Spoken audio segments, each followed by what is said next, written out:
Trekkeuses, trekkers, bienvenue sur ma chaîne.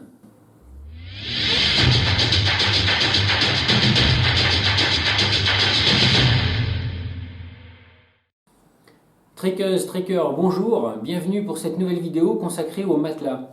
Le matelas est pour moi quelque chose d'essentiel, il participe à ma bonne récupération.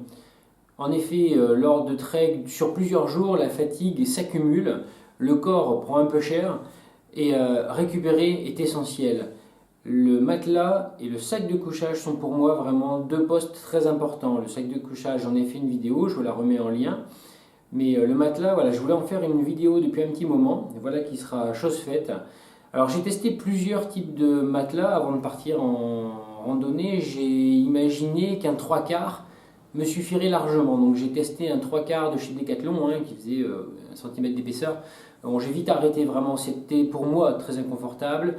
J'aime pas du tout avoir les jambes qui dépassent, j'ai froid aux pieds, bref c'était vraiment pas concluant. Alors encore une fois, c'est très personnel, peut-être d'autres personnes font du trek avec ce genre de matelas et ça se passe très bien. Moi je trouve que c'est quelque chose de très inconfortable, ça va au-delà de ma limite d'inconfort que je peux en fait tolérer. Donc après avoir testé le 3/4, je me suis tout de suite orienté vers un intégral, un autogonflant toujours. Je pensais que vraiment c'était quelque chose d'idéal pour moi. Donc j'ai testé celui-ci, le Ferrino Superlight 800. Alors comme son nom l'indique, il fait à peu près 800 grammes. Donc voilà, c'est quelque chose d'assez encombrant. Mais c'est assez léger au final, 800 grammes, c'est pas non plus quelque chose de très lourd. J'ai pris ça sur les conseils de mon magasin local, qui est très très bien. Effectivement, c'était mieux, vraiment beaucoup mieux. À part que c'est quand même très encombrant, donc ça sous-entend un sac plus gros, donc plus lourd. Et en fin de compte, on rentre dans une spirale un peu infernale de poids et d'encombrement. Donc j'ai cherché d'autres solutions, je me suis mis en quête de chercher vraiment une solution peut-être miracle. Alors j'ai regardé pas mal de vidéos YouTube, je les remercie, toutes ces chaînes YouTube qui existent. Voilà, je pense à Trek Attitude, La Boutique du Randonneur, voilà, pas mal de choses comme ça, auxquelles je suis abonné d'ailleurs, et que je regarde avec plaisir et régulièrement. Et notamment Trek Attitude qui avait testé un Thermarest. Alors ça m'a intrigué, j'ai voulu un peu en savoir plus sur ce type de matelas gonflable, entièrement gonflable. J'avais un souvenir de camping pas très heureux quand j'étais jeune, des matelas gonflables très épais, très lourds, très bruyants aussi d'ailleurs, qui n'étaient absolument pas destinés au trek. Donc j'ai un peu fouillé sur YouTube, sur internet, j'ai un peu écumé tout ce que je trouvais. Et j'ai vu une autre vidéo sur un matelas entièrement gonflable de marque Sea2Summit. Là, je dois vous dire que j'ai un peu été séduit par le concept. Donc, je me suis lancé et j'ai acheté le Sea2Summit, voilà, qui est ici. Ça, c'est l'encombrement. J'ai un poids de 400 grammes, c'est-à-dire la moitié du Ferrino. J'ai un encombrement 4 fois moins important que le Ferrino. Donc, vraiment, j'ai voulu tester ça. Car soit il est plus léger, moins encombrant, mais en est-il plus confortable. Et effectivement, c'est très confortable. Alors, cette petite housse qui n'a l'air de rien se déploie, on fait une poche à air, on souffle de loin, on remplit la poche à air en quelques insufflations seulement. Votre matelas est parfaitement gonflé. Il y a un système de double valve qui évite que l'air ne s'échappe entre deux insufflations. C'est très très très intéressant. En très peu de temps, il est gonflé. Je trouve qu'il a un avantage énorme sur le Thermarest, je pense, ça serait à confirmer, j'ai pas les deux donc je peux pas vraiment les comparer, mais d'après les vidéos que j'ai vues, je pense que celui-là a un avantage énorme au niveau du dégonflage et du rangement, c'est-à-dire qu'en 40 secondes, je l'ai complètement dégonflé et rangé. Voilà, il a une énorme valve et en 2 temps 3 mouvements, c'est réglé. Je crois que le Thermarest est un peu plus délicat pour évacuer l'air qu'à l'intérieur. Encore une fois, je crois, j'en suis pas très très sûr, je ne l'ai pas testé, donc si d'autres trekkers l'ont testé, notez-moi en commentaire vos impressions. 10 cm d'épaisseur, c'est ultra confortable et là je peux me tourner, j'ai pas la hanche qui touche par terre. Moi ça a changé complètement mes nuits en trek, en randonnée, je récupère bien mieux.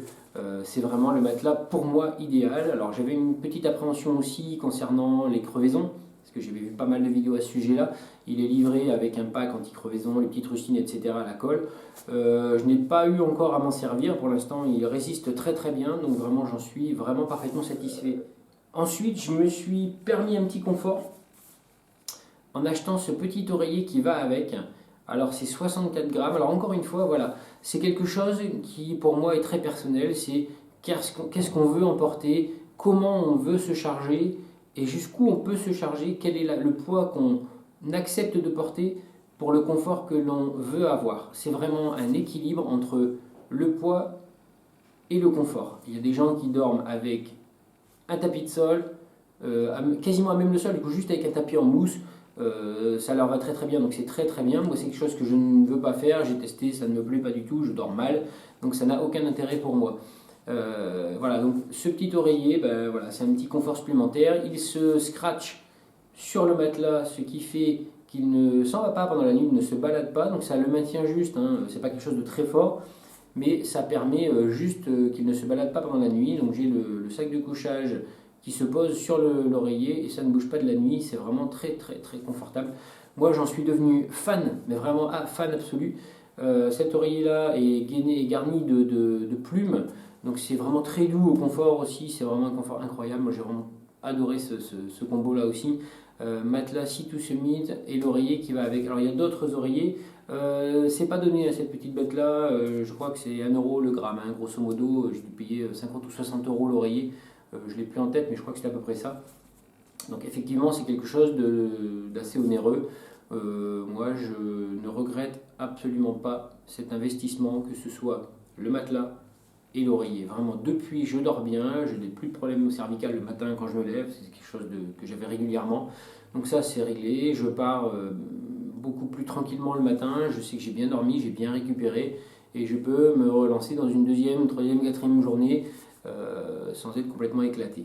Voilà, donc bah, écoutez, j'espère que cette petite vidéo, cette courte vidéo vous aura donné quelques idées à tous les nouveaux randonneurs. Voilà ce qui peut exister comme type de matelas. Il en existe d'autres, hein, évidemment. Il y a beaucoup de marques, je n'ai pas d'action encore une fois chez Sea2 Summit, je l'ai acheté moi-même, il n'y a pas de problème.